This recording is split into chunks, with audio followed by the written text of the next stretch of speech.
বিএনপির ভারপ্রাপ্ত চেয়ারম্যান তারেক রহমান সবসময় দলের সঙ্গে নিয়মিত যোগাযোগ রাখছেন এবং পরিস্থিতি অনুকূলে আসলেই দেশে ফিরবেন, এমন মন্তব্য করেছেন বিএনপির সিনিয়র যুগ্ম মহাসচিব রুহুল কবির রিজভী আহমেদ। রোববার ৩০ নভেম্বর সাংবাদিকদের সঙ্গে আলাপকালে তিনি একথা জানান। রিজভী বলেন, তারেক রহমান উদ্বেগের মধ্যেও দলের সব কার্যক্রম নিয়ে সার্বক্ষণিক যোগাযোগ রাখছেন। যখন উপযুক্ত সময় হবে তখনই তিনি দেশে ফিরবেন। দলের আরও নেতৃবৃন্দ আছে, সবার পরামর্শক্রমে ওনার যখন উপযুক্ত সময় হবে তিনি আসবেন, কিন্তু তার মায়ের প্রতি যে দায়িত্ব তিনি যেটা পালন করছেন, এই দায়িত্ব অপরিসীম দায়িত্ব পালন করছেন। হাসপাতালের সামনে ভিড় না করার অনুরোধ।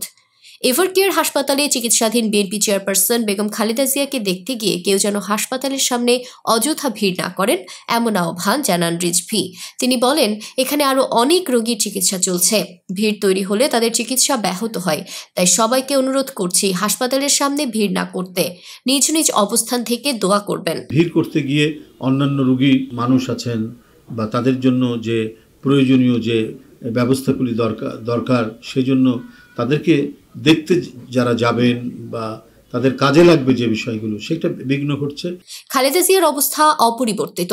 রিজভী জানান, ম্যাডামের শারীরিক অবস্থা এখনো অপরিবর্তিত। বিদেশে নেওয়ার বিষয়ে মেডিকেল বোর্ড এখনো কোনো সিদ্ধান্ত দেয়নি। আমরা সবাই আশা করছি তিনি দ্রুত সুস্থ হয়ে উঠবেন। তিনি জানান, চিকিৎসকরা নিয়মিত পর্যবেক্ষণে রেখেছেন এবং বোর্ডের পরামর্শ ছাড়া বিদেশ নেওয়ার বিষয়ে সিদ্ধান্ত সম্ভব নয়। ডিসেম্বর মাসের কর্মসূচি স্থগিত।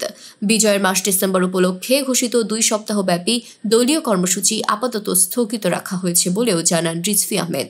তিনি বলেন, বর্তমান পরিস্থিতি বিবেচনায় দলটি সব কর্মসূচি সাময়িকভাবে বন্ধ রেখেছে।